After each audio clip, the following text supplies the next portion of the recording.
1 out of million.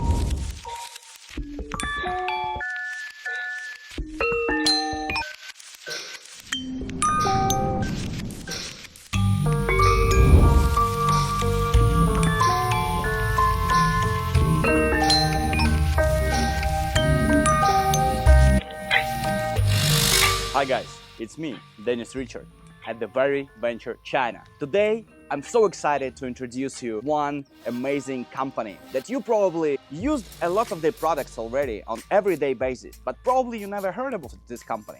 So I decided to change the situation. So today we're gonna introduce you and show you from the headquarters.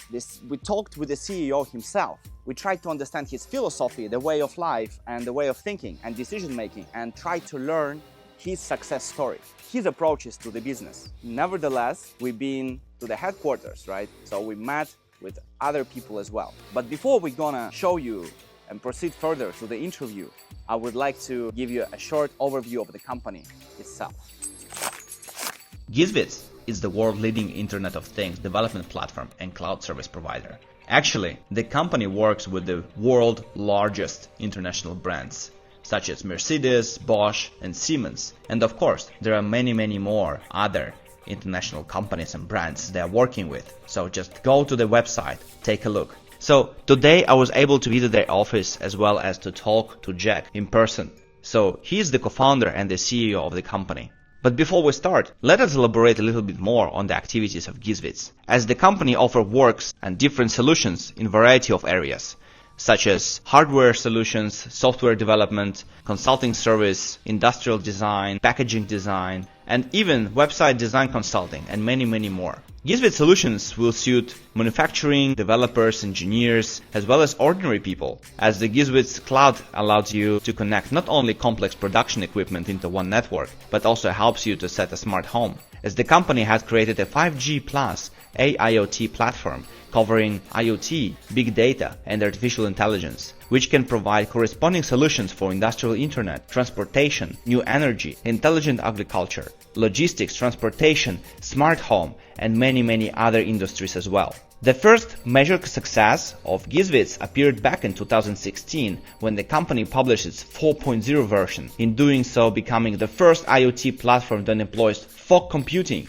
aka edge computing, in China. It also launched its own IoT machine learning framework, GigaML, which allows IoT developers to run machine learning models both on the IoT devices and in the cloud as well.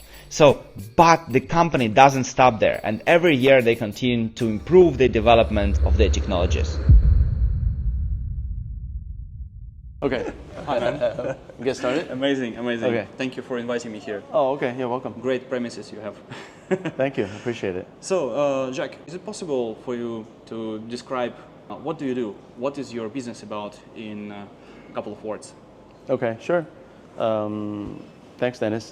So my name's Jack, and my company's called Gizwits. We're China's first IoT as a platform company, probably the first one in Asia. So we started running the IoT platform to enable manufacturers to turn their products into IoT or connected devices. Mm-hmm. So we started, in 2010, and I've been, working with small companies, startups, and also, publicly listed companies, even, global 500 companies. So we've been very focused on providing IoT as a innovation, innovative kind of ingredients to help companies, get into digital kind of world. Mm-hmm. So we've been, working on this for over 10 years now, and we've helped, literally tens of thousands of companies. Many started from, a two-man, one-man shop into having, tens of millions of dollars in revenue. Mm-hmm. And then we've also helped, large global companies, moving from the traditional manufacturer to more IoT or connected, smart, product form factors. So I think that's kind of our core vision, is to turn the, the physical into digital and bridge the gap between, the physical world and the virtual world. Right. Wow, cool. And could you please share a story? how you got all this company, like how actually it started, and what you were doing back then. Like Okay. when it started like 14 years ago. I started my career in the U.S. and I worked for a company called Lexmark. It's one of the top printing, printers company. So we make printers for businesses, and I was working on even back in the 90s on turning our printers into connected printers so that it can be shared company-wide by our customers, and that got me into what you call Internet of Things. Even though going back 20 some years is a very new thing, right? So I mean, my education has been computer science and electrical engineering. So I'm very comfortable going from atoms to bits. So that's kind of how I shaped my career, getting comfortable with hardware, getting really good at software, and that's kind of my calling. So I worked in the U.S. For big companies like Lexmark. I also helped started a business doing printing using printers, Right. but on an internet scale. Using connected printers to serve literally thousands of companies in the U.S. The company is called Mimeo, M-I-M-E-O. So I've been shaping my career in this kind of a general direction. And when I got back to China in 2010, I decided to get my expertise in starting companies, in working technologies, to focus on IoT or this kind of hardware, plus cloud platform, this kind of a new technology kind of combination, turn that into a platform and then turn it into a business. So we started off running a developer-centric platform, so opening up the technology, building the technology, and then opening it up to developers so that they can get our platform to be part of their product, so that they can get the products connected, like I said at the beginning. So having this open platform with nowadays hundreds of thousands of developers using our product to enable their devices, we have met so many innovative teams and companies. So many of them, even a few days ago, we're working with a school on a project that has to do with agriculture. And then the professor was telling us, hey, our students has been your developers. And then so we were known by literally millions of people without us having set foot into their company. So I think that's kind of very fulfilling, that something you built is being used by many people, in the thousands or even millions. So that's kind of cool. So who actually founded the company? Who are the personas with you? Who are the co-founders? Okay, so we have I have a couple of co-founders. One is my high school classmate. His name's Liu Yuan, and another person that joined us early on in the company. His name's Alex, and he's more on the business side. But all three of us are technology, centric, and we educated in computer science and We're the actually related educated in subjects. the US or China? My two co-founders are Chinese-based, although I've lived in the U.S. or I lived in the U.S. for many years. So it's kind of you can consider us a more international kind of oriented company. Right. So you got your degree from the US? Yeah, I got my degree from the U.S. and I got my MBA from Columbia University. Oh, wow. And then our investors, besides the co-founders, we have outside investors. We have Matrix Partners, a globally renowned VC, and we have Qualcomm, the number one, mobile chipset company in the world. And we're fortunate to have, them and a few other VCs backing us. Smart money. Oh yeah, well, they are pretty. They know what they're doing, and we've been luckily the only IoT companies these funds chosen. Cool. And are those co-founders actually still playing active role? Sure. I think it's a very good question. So The core team has been around and together, working daily together for close to 15 years now. So very stable core management, and also have expanding core management team that joined us many early on. So team is very stable, and we have a good chemistry working with each other and kind of balancing the different, the shortcomings of each other. So I think it's a very good complementary team.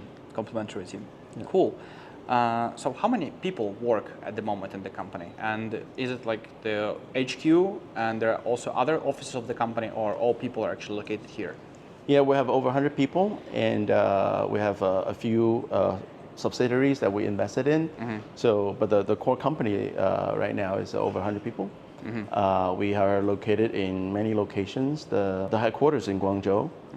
We also have offices, in many tier 1 cities throughout China. So, and where are you represented in other countries as well, or mainly in China?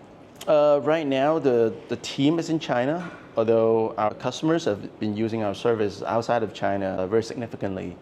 In fact, we got one of the awards from Forbes China as one of the top 30, going global enabling companies in China. So in other words, our technology has been helping companies thrive outside of China, because as you know, IoT, is kind of a global, can be applied in basically every country. And China being a manufacturing, hub for the world. So many of our clients, sell products globally. So our business, has a very important role in helping them expand globally. So that's why Forbes China picked us as one of the top, enabling companies, helping other companies go global. That's a great achievement. Great, thank great you. rating. I appreciate it. Cool. And you mentioned that there are like over 100 people works here at the HQ. How many of them are actually developers? I say about 50%. 50%. Yeah, we have sales and marketing and admin support, but around 50 or so technologists, myself included. We also have, besides inside the company, we work with many universities and research labs. We work with, around IoT, there are many universities with IoT major, and we have a very good relationship with them. And because data that IoT generated is kind of the fuel for AI, we also have AI-related, collaborations with many top universities. Wow, that's tremendously cool. Okay, thank you. Actually, just came from the meeting where we discussed AI and regulations. Okay, sure. Yeah, upcoming regulations. Yeah. Cool. So, could you please share with us how does your business day look like? Oh, my day?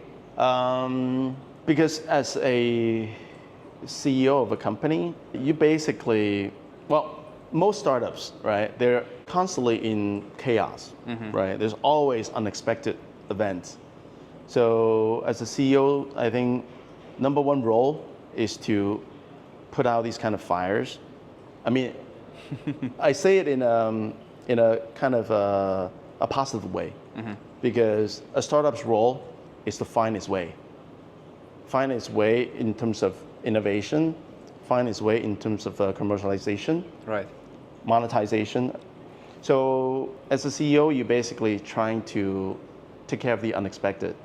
Obviously, firefighter, risk manager. Yeah, risk manager, and also, I mean, the risk and the challenges, sometimes are outwardly focused, sometimes it's inwardly focused. For example, when we're building the latest product, we're trying to tackle some engineering challenges. I'll put on my engineering hat on, and obviously as a CEO, we also companies, hopefully the number one salesman.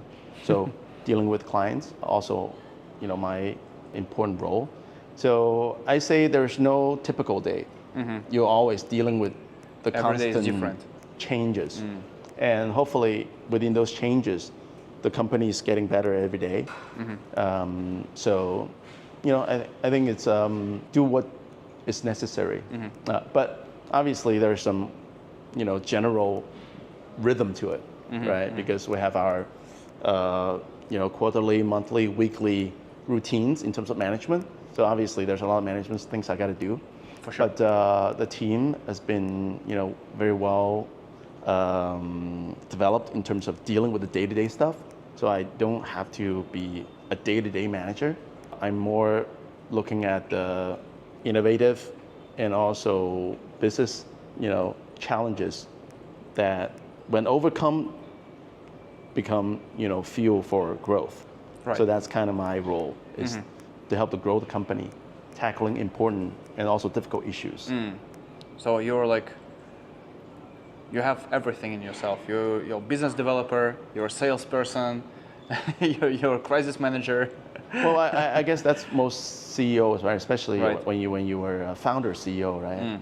So That's different. Yeah, for as sure. a founder CEO, you're trying to going from 0 to 1, and the 1 could be 1 billion, it could be 1 million, could be the first sale, 1,000. But essentially, you're trying to grow the business, tackling a lot of new things. But once the new things cease to become large enough, representation of your daily, your company is probably not growing as much.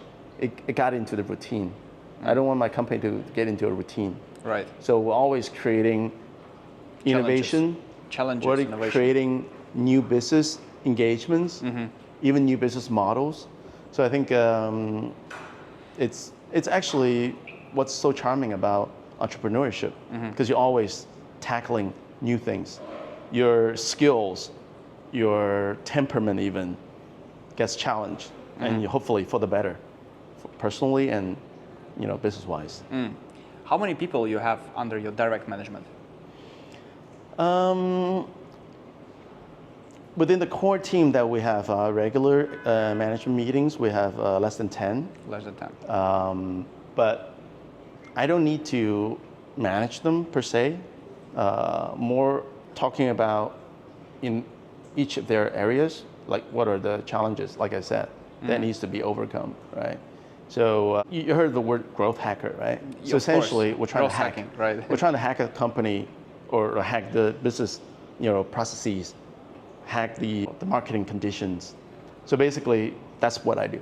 I work with my team to see some of the biggest challenges now, tomorrow, next 3 months. So that's kind of what I have to do and enjoy doing. That's how it works. So maybe there are your favorite routine every day that you do, like you grab a cup of coffee before you start work, or you have like a tea ceremony in your office and you look through the emails. So can you share something that is very valuable to you to have when you start working? Okay. Obviously, as an entrepreneur, you're caffeine driven. For sure, most people are, sure, yeah. or most startups. Definitely. So I have my fair share of coffee. So my day starts with a tall glass of coffee, cup of coffee, and I will go down my list of. I have a notebook. So that's something that I've been practicing lately in the past year or so. Write down all the things that are in my mind, whether it's in my mind or that it happens to come to my attention during meetings. I write it down. I go down my list. Right. So every day I'm going through that list that are important that I can tackle today. So I will check it off. So things that are on the list are obviously important enough for me to write it down. So it becomes more of a guideline of my day-to-day, because I think what are you trying to draw out of me is what is my secret routine. Sauce. Yeah, right? secret sauce in your routine. Yeah, I think it's identifying the important things, writing them down, prioritizing them. Obviously, a lot of them can be delegated, or I just need to keep a handle on it. I don't need to do it personally, but I need to keep track of it. But things that I know it definitely requires my personal attention or even action, then I'll get to it. Yeah. So coffee, go down my list and start talking to people about these things. And so usually this will carry me like half a day, and then the rest I'll see what, how my teams are doing, and join engineering discussions, join, business development discussions. So those are more as they come out. What communication tool for business purpose you're using?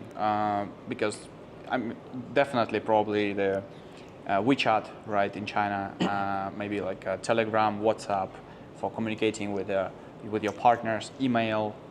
How does it work with you? Well, I think, I've worked in the US for over 10 years now before, and came back, another 10 plus. So email was in the US the primary communication or productivity tool, right? Obviously you have the office or whatever. Sure. But an interesting thing is ever since the kind of instant messaging, with WeChat and everything became, more prevalent, that has replaced significantly the importance of email. So I think that's kind of, so we use WeChat like an email now. So we have the personal WeChat that you use to communicate with clients, partners, just like an email. And we also have an internal, kind of the enterprise version of WeChat for internal communication. Oh, so it's not only like we're using, right? So we have two accounts. The personal WeChat, that's business tool. Enterprise WeChat, internal business tool. So that's basically I spend most of my time. So your employees also, they have like corporate WeChat accounts, each of them, instead of email. Right. I mean, we have email. You have email. But it's being used much less frequently. I think it's interesting between, the business culture of China versus outside, because everybody relies so much on WeChat. So creating a separate discussion thread on email seems kind of redundant. And also the instant feedback. Really, we talked about how very competitive the Chinese, environment is for business and for even academic environments. But I think WeChat being like the instant, feedback loop, it's actually advantageous over email when you try to get something done. So like we communicated, we booked our time through WeChat. It was, we make a decision then there, appointment is set. We didn't have to wait. I sent an email. I check back an hour later. Did you get it? Did you reply? And if you reply another hour, I say, okay, that's 4 hours to get one meeting done. But we had like a 5-minute discussion. We set the time and here we are. So I think WeChat is like the new age of email. So eventually I'm sure the US will, or even outside of China will catch up with that. Many like startup founders in Web 3.0 or like AI, plenty of them are actually using already Telegram. Okay, so makes sense. As you said, that all of those benefits that WeChat can provide can the Telegram. Sure. And also the wallet. So if WeChat, you can spend RMBs and you can actually also access different applications. So in Telegram, you can build your applications and your chats. So it's pretty similar, I would say. Sure, I mean, it does create a lot of pressure. So if, a customer or a partner send a WeChat, you don't answer. For email, you have the... You have a time. Yeah, you have that comfort zone of, oh, maybe I haven't even ready yet. 1-2 days, 1-2 days. Yeah, but for WeChat, it's like, if you don't reply, then are you upset with me? Or, I mean, but you get comfortable, or at least you got to deal with it. But so the benefit of efficiency, obviously, outweighs the kind of the social pressure of being always online. Wow, that's very insightful. Oh, thank you. Thank you.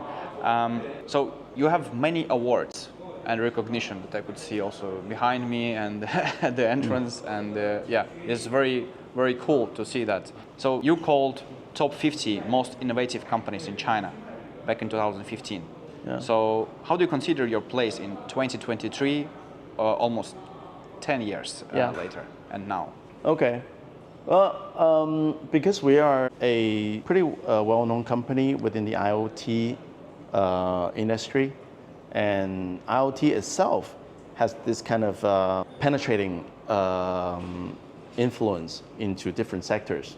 So we somehow became kind of center for innovation just by our positioning.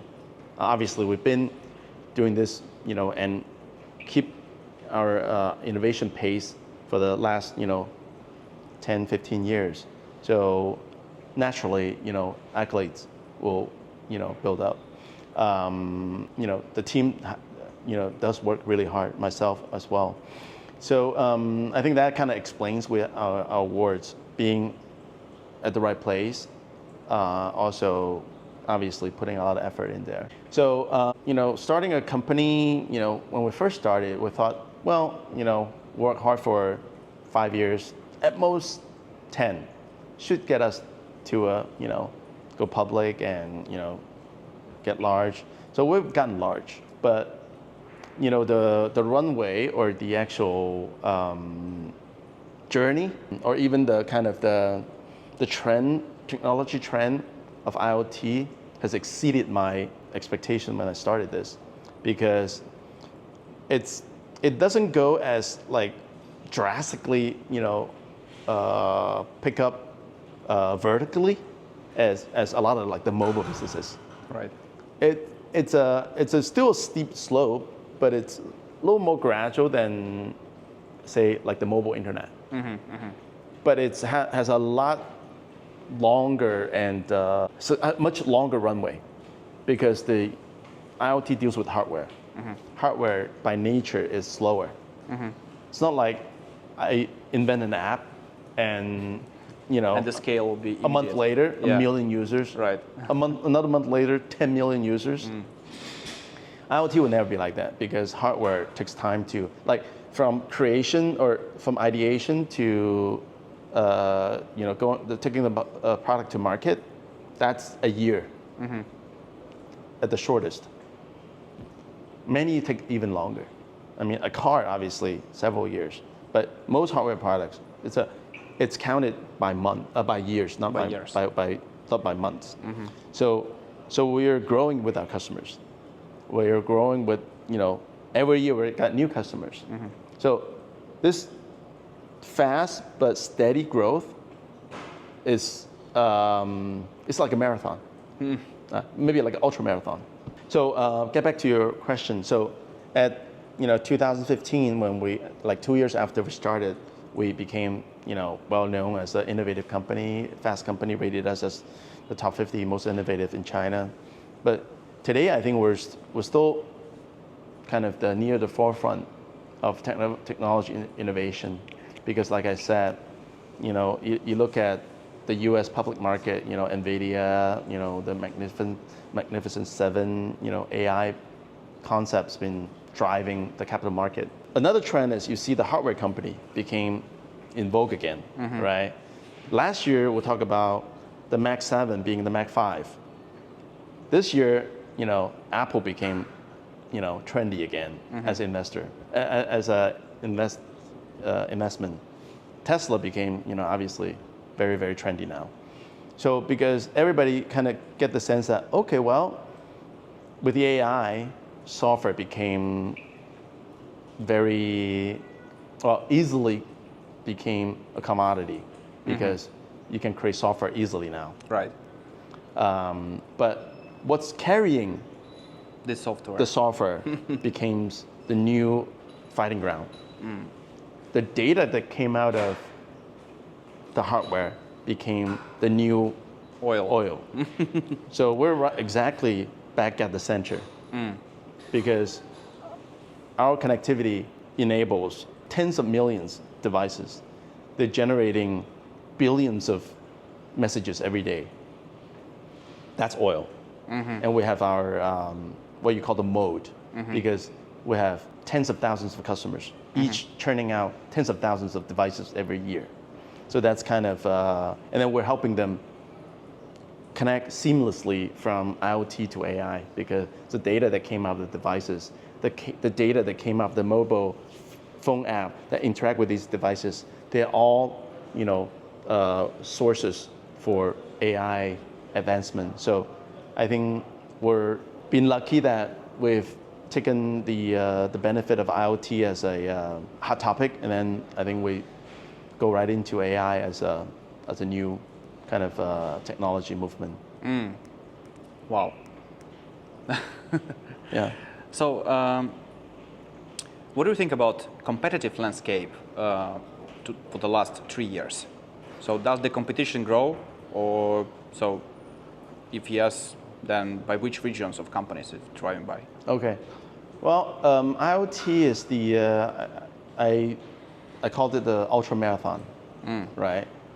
And usually, because we have competition comes from two different camps. We have startups trying to compete with us. Right. We have the large players like the cloud platforms.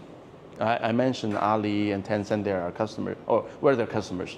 They're our providers. But they also have their IoT departments offering somewhat similar products or services, but even Baidu, which is another mega internet company in China, they used to offer IoT it's like services. Google, Baidu, yeah, right. Yeah, like the Google of China. They have everything. They have like Baidu Disk. Yeah. But I think the two camps, I'll talk about the two camps, right? So with the startups, we have seen, come and go competitors because you need staying power.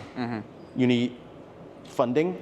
You need the ability to generate cash flow internally, because investors are, their horizons are usually 4 to 7 years. And so if you solely rely on outside capital for survival and growth, that's not sustainable. That's why a lot of competitors in startup camp, lost their way because they never found the right monetization method. So when the VC money dried up, and obviously in the past few years, the VC scene in China has been, going, downhill. Turbulent. So that really affects the startups. So that camp you need funding and you need staying power. So we've outrun most of them already.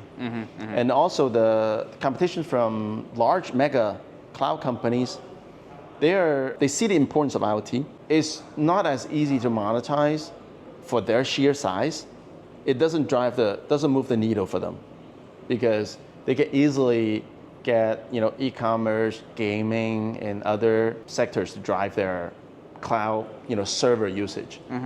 IoT, if you optimize it well, like we do, we don't need a lot of servers to run 1 million devices, and we have hundreds of million, but we don't need that many servers.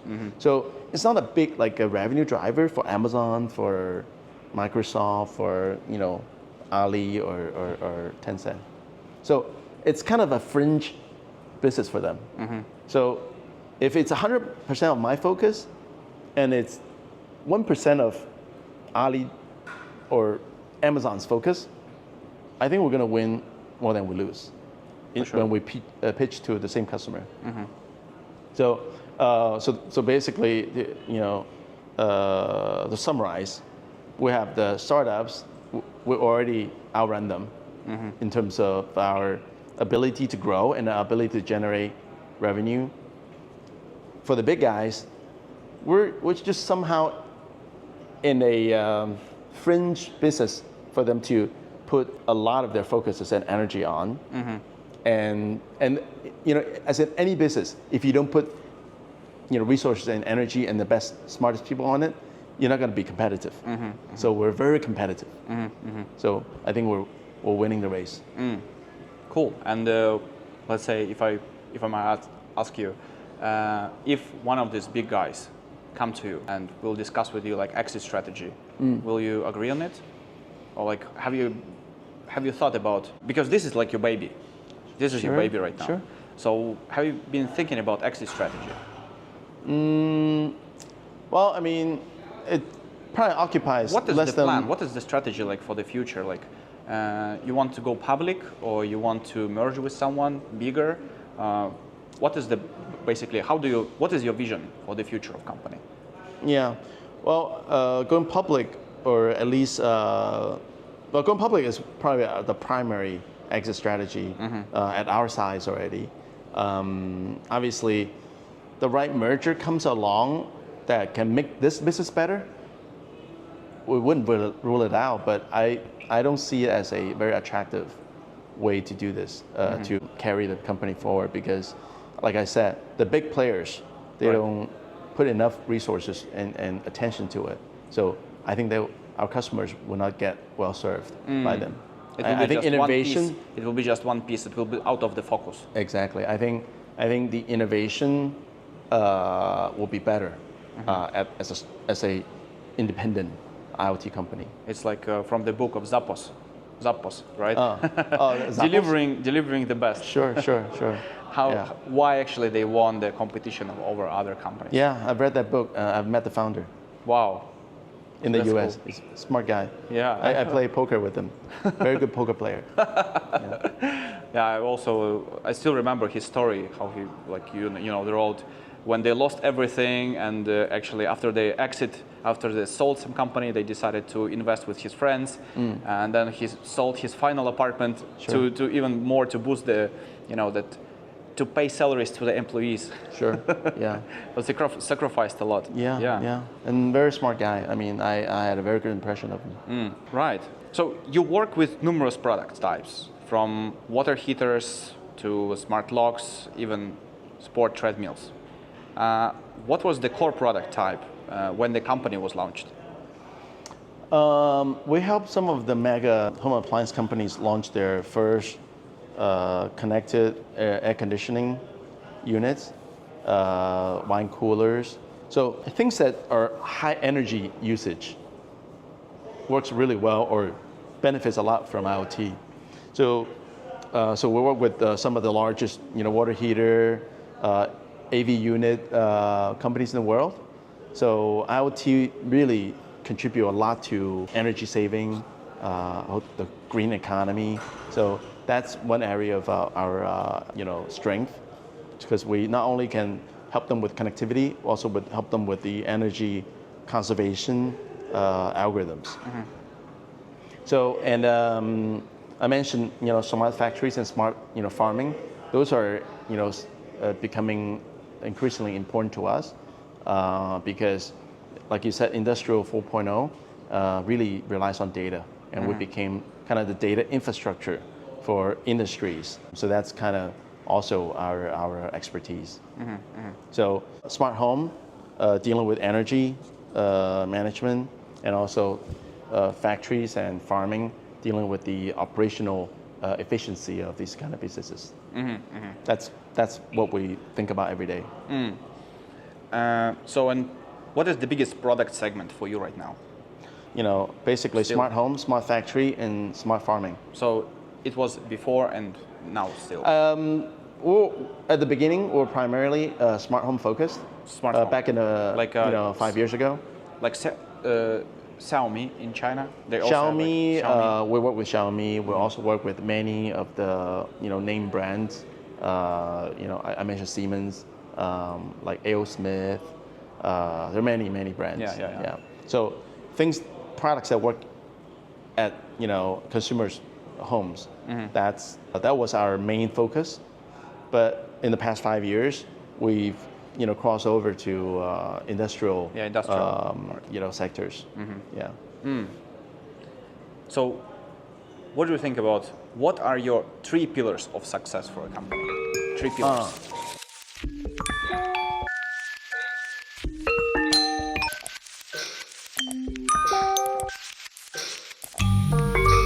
Nevertheless, guys, it was only the first episode, and there will be second episode released quite soon. So stay tuned, stay connected. That's why you need to click the subscribe button, like the video, share with your friends and with your colleagues at work who might be interested in tech and venture capital. And at the same time, guys, leave your comments below. I can't repeat it even more, because actually, let's engage some discussion, right? So ask me any questions regarding the company, regarding the business, or regarding your knowledge that you actually learned from here, and let's discuss it further. I will be very happy to see how actually your developing journey or how your expertise is reflected over here.